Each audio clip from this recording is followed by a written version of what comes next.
you see the how syndrome presents in individuals. Mm-hmm. It has to do with feature characteristics, features, physical features. And then, so from the beginning, you see this child, you see the features, you're scared, you don't know what to do about the condition. Okay. You feel like, oh, something, this is like like you have a strange baby. It looks like, I don't want to use the word alien, but Okay. because people feel already that, oh, this child is not looking normal, they use the word normal and everything.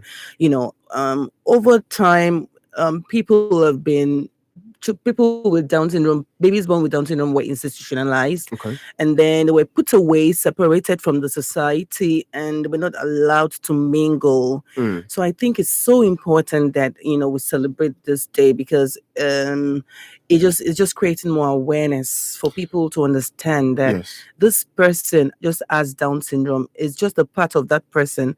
It's important again, so that people will put the person first Mm. before the disability, before the diagnosis. Mm. And also 21st of March March. is the day is being celebrated, Okay. globally, and that just is talking about the most commonest type of Down syndrome. That's Yes. the it's called trisomy 21, Okay. and that is T21. Sometimes you call it T21, and it's because that is how Down syndrome presents. It presents as triplicates, three copies of extra chromosome on the 21st chromosome. And we have about 94% of persons with Down syndrome having this type of Down syndrome. Then we have the mosaic Down syndrome and the translocation Down syndrome. Yes. And this just means that a full extra chromosome or parts of it appears on all the chromosomes. So we have 46 chromosomes, and someone with Down syndrome has 47. So Mm. it's just about the extra chromosome. Mm. I want to find out, as an initiative which you belong, your foundation now. What was something that what was the motive behind saying there were so many other things you could have gone into to take up as, or I want to keep, why specifically persons with Down syndrome? When I had my daughter in 2011, Okay. and I got the news, the diagnosis came that she had Down syndrome, I was really heartbroken. But fortunately for me, I had been with a child with Down syndrome about 7 years before I had my daughter. So I'd been exposed to a child with Down syndrome, and not even in the Nigerian setting. Okay. So I had seen the potentials, and I had realized long before then that they're just human beings. They want to be loved. They want to achieve what you and I want to achieve in life. They want everything. All Okay. their needs are the same thing. What you and I Mm. need is what they want. They just want society to accept them. And when I had my daughter, I was so afraid of the stigma. I Mm. was in shock. Okay. I was devastated because of what society, basically because of how society would view, the whole situation. That how can you have a child like this? And of course, it really, really hit me back then, because people said a lot of things like, maybe she needed to have asked God for forgiveness. Maybe she needs to ask God for forgiveness for, maybe she disobeyed along the line. Maybe Yes. while you were pregnant, you did Mm-hmm. something wrong. But because I'd been exposed to this child, Yes. and I had my daughter thereafter, I just knew immediately. I didn't have to stay in denial for too long. Mm. For the most part, people tend to stay in denial because of the fear of what will people say, what would society say, what will they, Yes. how will they view me, Mm. and sometimes we've heard stories of people saying in this part of Africa that the gods are angry with you. That's why you have such a child, and For one of the funny, I support a foundation, a deaf teen foundation, and one of the things that I was having with one of the coaches here on the radio, and she spoke about the stigma part, and which is not something that we're very common. Which is something that is very common among our culture here, where we yeah, stigmatize parents who have this particular children. In fact, there was a deaf teen who, at the age of 15, was not educated at all because the parents were keeping her indoor. wow. So how do we begin to change that narrative now? Now, from your perspective, you had the prior opportunity to have been exposed to somebody with Down syndrome, so you didn't take so long. Yes. But let's look at first parents Okay. who have not had that experience before. Maybe they have never even had somebody in their lineage, have such before, Yes. and then they are like the first persons, and how do we, draw that line between the cultural beliefs and, this is a medical condition and it can actually be, it's actually fine. It's hard for first time parents. Trust me. You know, you want to deal with it. You're dealing with a lot already. What would my family members say? So acceptance must come from the family first. Okay. And I think there's been a lot of awareness, going on about Down syndrome and Down syndrome, and still yet a lot of people are not aware. They still feel that it's a spiritual attack. So for first time parents, they're still like locked up. They're not ready to like, let people know that they have a child with Down syndrome. And I think that's one of the reasons why I, started the foundation to reach out. First of all, it was like an awareness for Yes. people to know that they are not alone on this journey, and Okay. it is not their fault they have, a child with Down syndrome. Mm. The major challenge is when you try to reach out to the society, or when you showcase your child that, oh, this is my child with Down syndrome. I noticed that a lot of people begin to say, this kind of child, you should hide this child. Don't even let people know. Sometimes I've even heard stories about people poisoning the milk of the baby so that the child can die. Then people trying to cast out demons from this child. So for a first time parent, it will be hard. But that's why we have organizations like Yes. us, and of course the Down Syndrome Foundation, trying to let people know that this is a journey. Okay. You don't have to walk it alone. People are there. People have been having Down syndrome since 1960. The oldest person with Down syndrome that we've celebrated lately is 70 something years old. And initially they didn't used to have like a long span, Long lifespan. long lifespan like that. So we're just trying to like tell the community, our society, and our world that it's okay to have Down syndrome. It's not a disease. And you talked about medical conditions. Yes, it comes with a lot of medical conditions. Like, yeah, not every one of them would have all those conditions, but the features, at least 5 features will be present in a child with Down syndrome. There are up to 50 features. So when you see the child, you already know, and then the stigma begins already. How People early are trying to move away from that child. How early can you do you get that diagnosis from the doctor? At birth. At birth. Yes. Now Sorry, but you can get it before you have the baby through various other tests. yes, prenatal tests, which of course some of them are high risk, some of them could lead to abortion, but sometimes people will say, oh, you're going to have a child with Down syndrome, but you can get it even from scans. You can, from 3D scans, you can check, you can see the extra flesh behind the neck. Now, from there are different types of scans now that can reveal that, but definitely there are some tests that you can run. Okay. This is the big question on Women Radio 91.7. If you're just joining the conversation, we're looking at the rights, inclusion, and the well-being of people with Down syndrome. And Tola Makinde is my guest on the radio this morning. Let's talk about the rights of these individuals. At an earlier stage, you talked about the fact that there used to be some families would exclude them, want to keep them away. Yeah. How can we begin to raise the awareness that these children actually have a right, and they have a right to be included into the society? How do we start that awareness? Yes, like I said, organizations and parents coming together is very key. Like having a movement of, parents not keeping quiet, parents not allowing society to pressure them to get rid of the baby, and then coming together as one to voice out, because I believe that we are their microphones. I believe everybody has a voice. That is the right. Individuals have the freedom, of speech. Everybody has, even though they have speech impairments. Yes. That doesn't mean that they don't have a right. They have equal rights, and that's why we have the Convention of the Rights of Persons with Disability that has about 20 something articles saying that people with disabilities have equal rights. They must have equal opportunities, right to education, freedom of speech. Also the fact that people use the derogatory words for them, we're trying to stop that as well. We have to continue to create this awareness, because it's not something that can just go away like that. Like we have, of course, disabilities, that there are about 13 types of disabilities, and imagine if we have to take it one after the other. That means that we have a lot of work to do. So focusing on Down syndrome means that we want to make sure that every child with Down syndrome is not marginalized. Okay. Every child with Down syndrome is treated fairly, is not abused, is not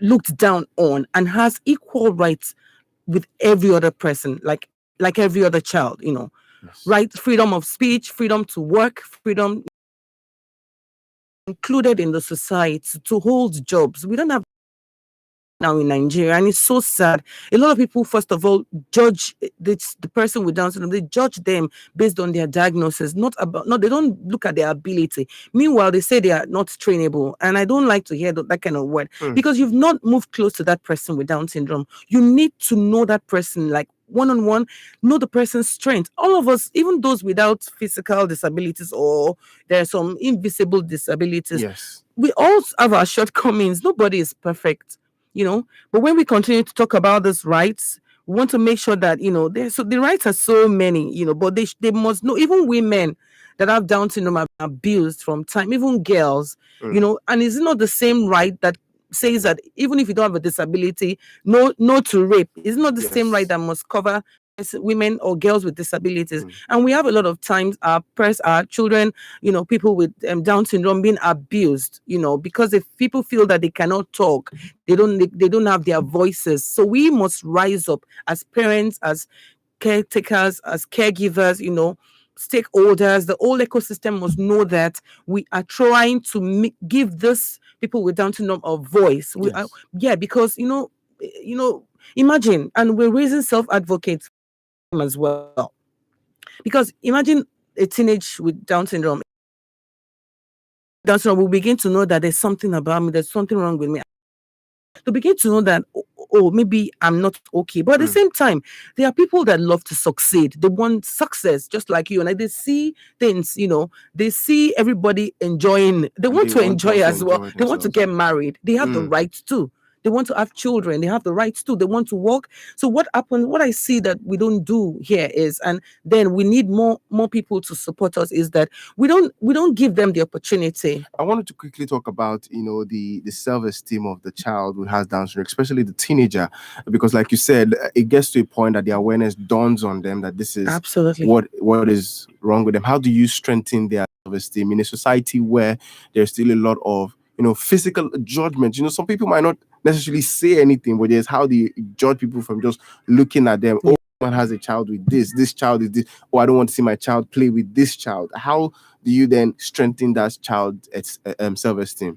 So my organization, we've been working on how we can build their confidence, and we don't start till until when they are teenagers. We Okay. start from early years, Mm. early intervention, and then the child is already able to, talk about himself, communicate in Okay. any way the child can communicate, and but the child knows that there's something in me that the world needs, Mm. and we're making them know also that there's something in you that the world needs. So we need people to connect with them, Okay. connect with that ability without looking at the disability, like I Yes. said, you know. So like this self advocacy group came from the US, from the Down Syndrome International, and collaborated with Down Syndrome Foundation in Nigeria, and Moyoluwa Rainbow Foundation was also a part of them. Okay. I went for the training, and then we're taught how to raise self advocates, how to be facilitators, how to, So what we're trying to do is for the world to see them and not really us, what they can do. And then I believe that if we're able to achieve all of these goals, set for them, so it's like a goal person centered planning where you look at that teenager already knows that I have Down syndrome, and yeah, people are looking down on me when I want to cross the road. People are, or maybe I see some of my teenage friends, they're going for parties. I can't go with them. I want to fly my collar as a Yeah. young teenage That boy. inclusion. Yes. Mm. And then you see the girl that also really probably loves to dance or loves art. And because she cannot go to school, or probably she did not read up to SS3, then the stigma begins. It's not supposed to be like that. I mean, there is non-formal education. So what we need, the society needs, is to connect with an individual with Down syndrome. They don't have enough opportunities to, for them to be able to, for people to be able to help them, harness their potentials, build their talents, help them to Mhm. discover their talents. And that's Mhm. part of the work we're doing as well. We can't just say we're working after their babies. At some point we get stuck, and we don't want them to get stuck. We don't want families to get stuck. And then that is why we're thinking about, okay, what about the future of this person with Down syndrome? Okay, who is going to employ them? That's a very Who's tough going to question. employ them? People.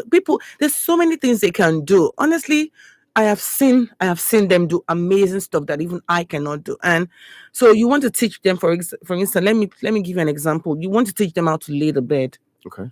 Today, tomorrow, next tomorrow, they become a guru in that aspect. You want to teach them how to bake. So you need repetitions, and you need to be consistent with whatever it is you want to teach That's them. the same thing with like an average human being. Exactly. The same learning process for an So average what are we human talking being. about? They've not been given the opportunity, and that is so painful. Like, it breaks my heart when you look at that child, and again, if they don't have the opportunity, you know what education is. Even for you and I that are not that don't have Down syndrome. How did you stop at your secondary school? No, I did. Okay, you did not. So if a child cannot learn the way you are teaching the child, you must teach the child the way the child can learn. That is the saying. I can't remember who, those are powerful words.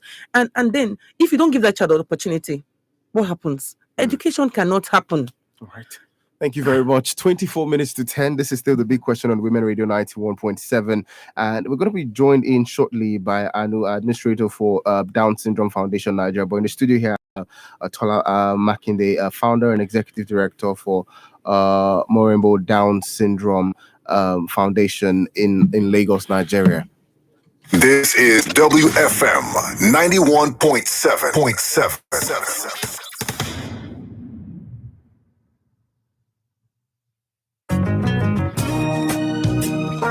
Hello, great people. I believe you're keeping it real. It is a brand new day of great possibilities to do more than you did yesterday. Oh yeah?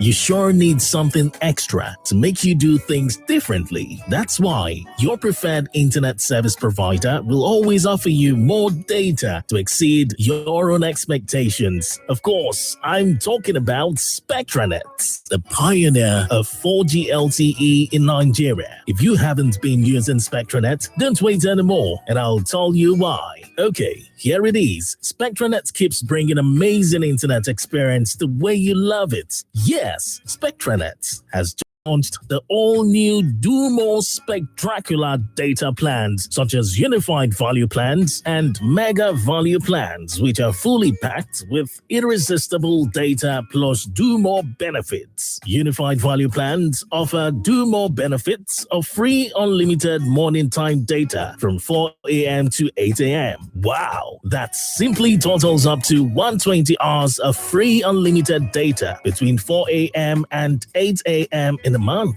But never mind, if nighttime is your preferred time for a browsing experience, our new bundles have got you covered with Mega Value Plans, packed with a total of 210 hours of free unlimited night browsing in a month from 1 a.m. to 8 a.m. That's simply spectacular, isn't it? Either way, you've got yourself a deal. Yes.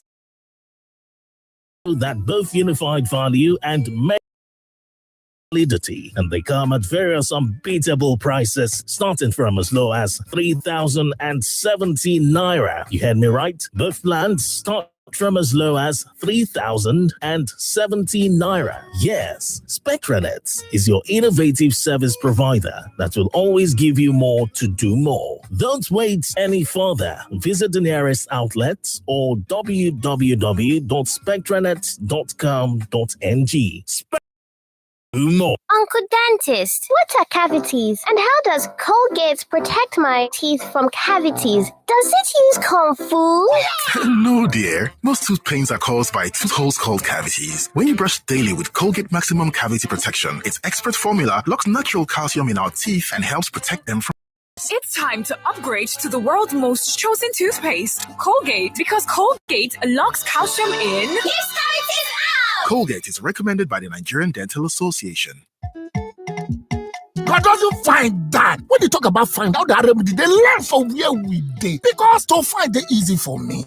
I wanted that is what we say easy way for me. Now linking my NIN to my glow line.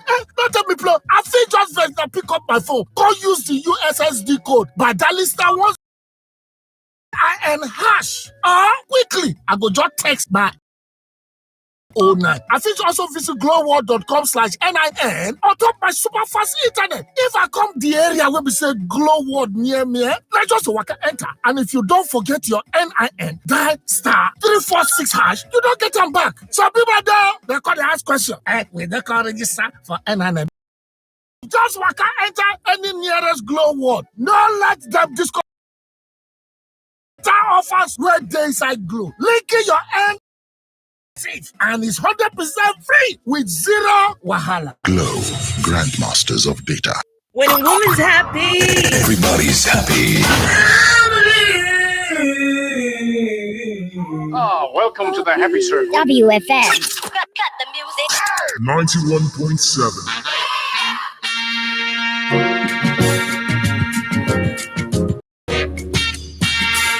WFM 91.7. This is the big question. 20 minutes to 10.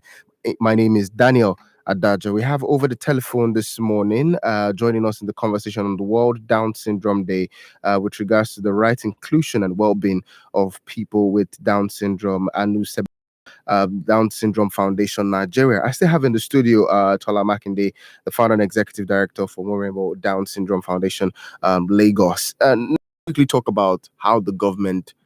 What has been let me get your perspective on the level of government support towards persons with Down syndrome. Would you say they have been effective enough? What are the things they need to do more? In fact, in my head, when I was actually talking to Anu over the weekend, I was thinking that the Down Syndrome Foundation Nigeria was belonging to the federal government. And it was like, yeah, and I was like, no. Then she was like, and then I saw she sent me the video of what they made. And then I was hearing her say, we need government support. And I was like, okay. And then when I know definitely your foundation is non-governmental organization, but then I was thinking their own was government. I was like, so the government necessarily doesn't have a concrete plan in place. Yes, actually. So these are two individuals that, saw the need, the vacuum in the society. And, I've tried to, carry the government along, Well, it's been a hard journey. I believe much more that the government can do much more for us, for people with Down syndrome in the society, because we cannot run this alone. We need to partner with the government to be able to, achieve our goals, impact more lives. Statistics says that there's one person with Down syndrome, there is one life birth out of 865. Sorry, one person would have Down syndrome out of 865 live births. So how many are we in Lagos? About 23 million. That means about 20,000 persons with Down syndrome. Let's just put it like that. We feel that the government needs to do more, like reasons why those people must continue to live, and be among continue to be amongst us. We're joined. Just sorry to pause your thoughts there. Shabanjo, the administrator for Down Syndrome Foundation Nigeria. Good morning to you, Anu. Good morning, please, Daniel. Yes, we have in the studio here this morning Tola Makinde. She was hoping she was going to see you this morning. Hi, Anu. Good morning, Tola. How's everything? Good. How are you? Very well, thank you. All right, let me come to you, Anu. Before you joined us this morning, I was telling Tola that I was thinking that the Down Syndrome Foundation was like a Nigerian, a Nigerian program, like a program put together by the government. Until I saw the video you forwarded to me yesterday, celebrating the World Down Syndrome Day. Let's start off with what needs to be done on the side of the government with regards to the rights and the inclusion of persons with Down syndrome in Nigeria. Thank you very much, Daniel. First of all, the notion that probably Down Syndrome Foundation Nigeria is a government-owned organization, that is not true. It's an NGO, and the national president is Mrs. Rosmodi. It's not owned by the government. It's a private-owned, non-governmental organization. Thank you. And so to his point about what government do with persons with Down syndrome. Number one, on our own part, we are trying to raise advocacy for persons, especially young adults with Down syndrome. And the advocacy starts with the government. Okay. The bill has been passed, and then it clamors for inclusion of persons with disability, the rights of persons with disability according to the UNCRPD, especially the article 27, you're so particular about it. It talks about the rights of persons with disability and employment, that they have rights to be employed. And quite a number of persons with Down syndrome, they have been trained in different domains, in different areas, though they don't have educational qualification. But employment is so key. We are looking at inclusive in workplaces, especially in government, a bit flexible, where they can function if essential. Okay. So we want government to look into that, and according to in the next few years now, that thing will become a law that every organization, both government and private organizations, should employ minimum of 5% of persons with disability. And so let's start from government organizations, government sectors. Let us start from them. Let them start employing these people, these persons as office assistants, apart from office assistants, receptionists, they can do it. So let government, all this advocacy, let them start employing. I actually I was on Facebook one day like that, and I saw a clip of a boy with Down syndrome who is the one to always interview persons the company was going to employ, was the one to ask the questions from the employees. And there was one person that came in and was wondering, sorry, how are you going to be the one to interview me for the job? But I want to ask, how do we help employees in Nigeria? Because we're a country that we do not know how to follow the books a lot. So how can private employees who are looking at ensuring that there is proper inclusion, and maybe there's somebody with Down syndrome and they want to make sure this person is comfortable enough to work and also deliver at their job, what are the things they need to put in place in their workplace for these things to happen? Thank you very much. Thank you for that question. We are work in progress, and we are on the move. We started this since the beginning of this month, even though we have been grooming our group of self-advocates in the last 2 years to prepare them for work out there, even though we employed some of them ourselves, at least to serve as an example for other organizations. So we have been organizing programs, like we had CEOs training, we had employers training, self-advocates themselves trained these employers. They told them good accommodation in workplaces, good support in workplaces. They told them that they might not have educational qualification, but they need that they have skills. They have basic functional life skills, vocational skills, that all they need is that let them get employed. And then they even made them see benefits of employed Down syndrome. They are very consistent. They will be doing selfie. They will be up against organization, and then there are incentives from the government, like they can waive up their tax or reduce their tax when they employ persons with disabilities.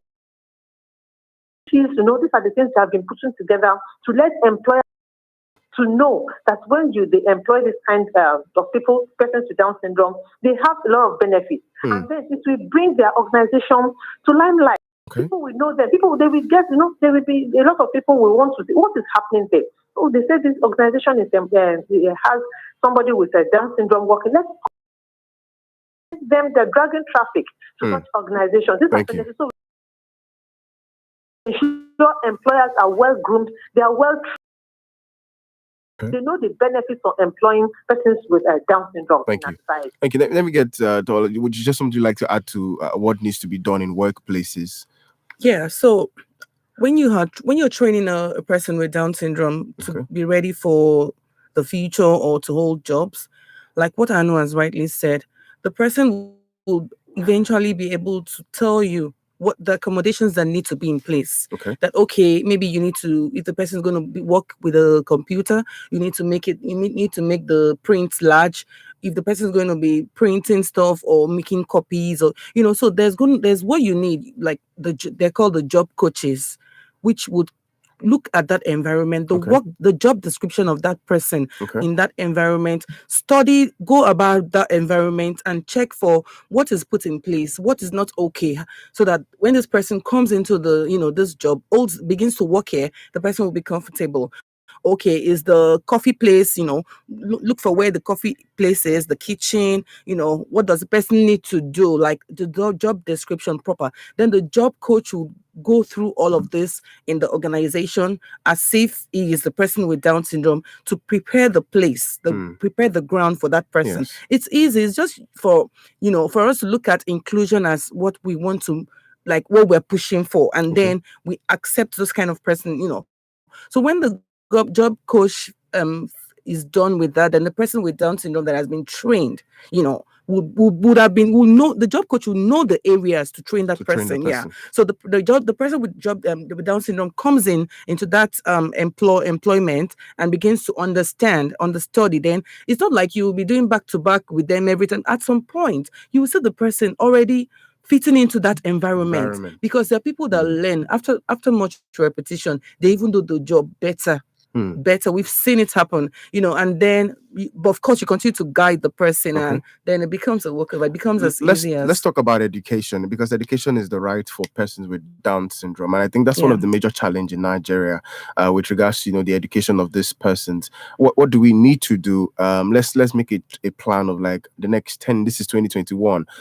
In another 10 years, what can we do to ensure that they are getting as much education, even as much as higher learning education, to be able to take on some professional jobs? To be precise, what are the things that the government and the country needs to put in place? I know in some other advanced worlds, some measures are being put in place, because I have watched a full movie where the main the star actor of the movie was a person with Down syndrome. Yes, peanut butter cup. Yes, and that's to tell you, it takes a lot for the person to be able to read scripts, be on camera. That's a professional job. Yes, as I can say it. So what are we doing to ensuring that they are also able to fit into high profile jobs also? Okay, let me not talk too much about primary education, though I will still come back to that, because let me start from that. That is very key. Early intervention, because you don't know how far the child with Down syndrome can go. And early intervention, even between the ages of 0 to 3, you need some form of intervention, like physical, therapist, occupational, even speech. Don't mean the child will be able to speak, but you want to begin to know what are the issues the child is having with hearing, because persons with Down syndrome are prone to hearing loss. And there are two types of hearing loss. We have the conductive and the sensorial hearing loss. Okay. The conductive hearing loss, if not taken care of, is the infection of the middle ear. It can result to glue ear, which would make the person now have sensorial hearing loss, which is more permanent, needing hearing aid. So if we address early intervention, even as a country or as a state, let me talk about, if the government attends to early intervention, if we have early intervention centers, we begin to know the strength of this, persons with Down syndrome, and leverage on it. Then education kicks in. Early intervention is part of you understanding that by the age of 3, this child is already eligible for special education. Then you have in the various interventions, learning support. Then this child with Down syndrome can read, definitely, because they have strengths.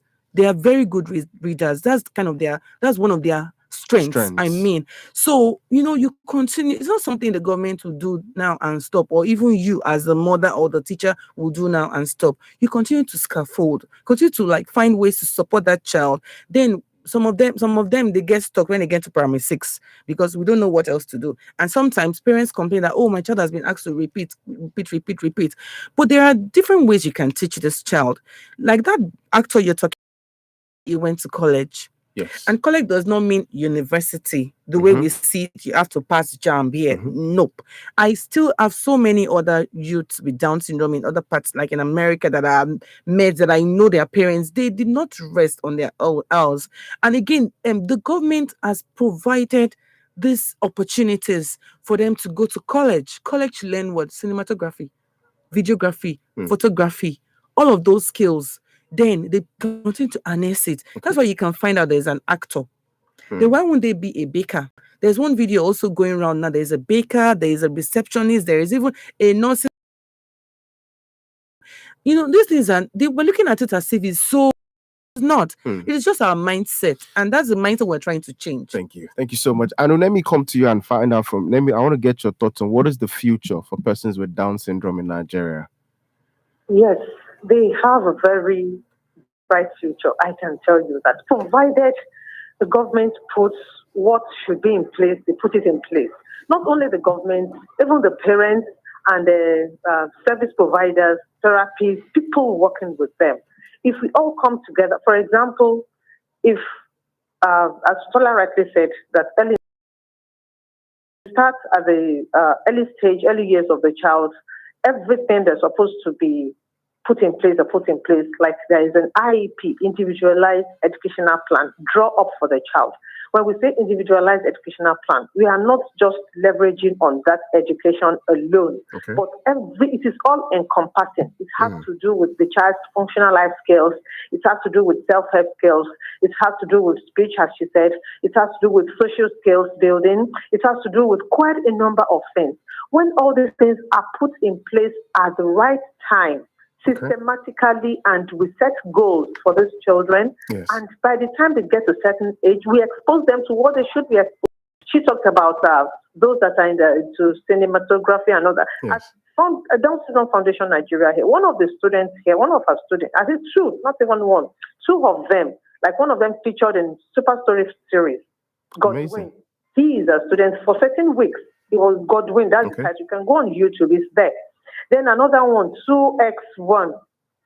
That one, it was premiered COVID that didn't make it go out for them to launch it or something. It's on YouTube too. It's another student of our foundation that was that featured and the main in that movie. They are very good with entertainment.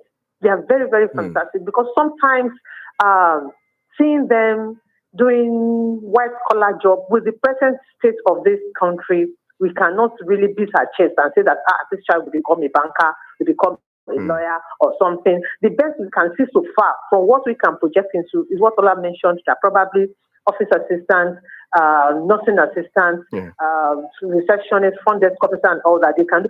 But we can even push them forward, bring them, showcase their skills and bring them to the forefront for people to see in the entertainment industry. They can do fantastically well with modeling.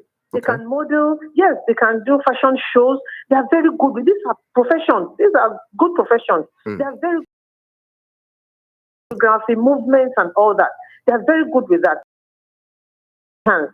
If we give them opportunities to what they have, we will see them at the forefront, and their future is very, very, they will reach their full potential. I can assure you that. Thank you so much, Anusha Banjo, for joining us this morning on this conversation. I know we'll still have to do this again more so. I think it's a very important conversation to have occasionally as much as possible to continue to raise their awareness. Let me just have your final words, Tola, in a minute. Yeah. So I'm just reaching out to everyone listening, especially organizations, they can invest in this project.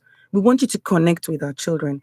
We have beautiful people with Down syndrome with support that have amazing talents, and it's so sad sometimes when I see American organizations that partner with my foundation. I see them showcasing our own kids. They showcase it because they want to see, they're amazed. They want to see Black children with Down syndrome, and then they are trying to make sure the inclusion is happening, even on their own side of the world. Yes. And I'm not seeing that happening a lot in Nigeria. We want organizations to connect.